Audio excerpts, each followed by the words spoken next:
ரூ. 45 நாட்களுக்கு வந்து நமக்கான செலவு. நெஞ்சு அப்படியே வெடிச்சு போயிருக்குமே நிறையா பேருக்கு. அதே தான் ரூ. 82,750 செலவு பண்ணியிருக்கோம். இது வந்து நாம் செய்கிற செலவையும் சேர்த்து ரூ. 82,750. இதில் ஒரு சில விஷயங்கள் சேர்க்காத விட்டுருப்பேன். ஏன்னா கூலிக்கு ஆள் வராங்கன்னா அவங்களுக்கு டீ வைக்கணும், காஃபி வச்சு கொடுக்கணும், கூட்டு வரது கூட்டு போகிறது அதெல்லாம் இருக்குது. இதையெல்லாம் ரவுண்ட் ஆஃப் பண்ணி நம்ம கொண்டு வந்தோம் அப்படின்னா ஒரு ரூ. 84,000 செலவு வந்துடும். ஓகேங்களா?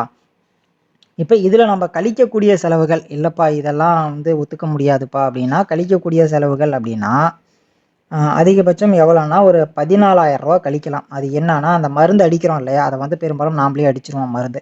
அதற்கான செலவுகளை மட்டும் நம்ம வந்து கழிக்கலாம். மற்றபடி வேறு எதையுமே நம்மளால் வந்து இங்கே பண்ணியிருக்க செலவுகளில் குறைக்கிறதுக்கு வாய்ப்புகளே கிடையாது. ஒரு சிலர் ஏக்கருக்கு ஒரு மூட்டை டிஏபி மட்டும் போடுறவங்களாம் இருக்காங்க. ஸோ அவங்களுக்கு வந்து செலவு வந்து டிஃப்ரென்ஸ் வரும். ஓகேங்களா? மற்றபடி ரூ. 82,750 45 நாள் வரைக்கும் பண்ணியிருக்க செலவு அப்படி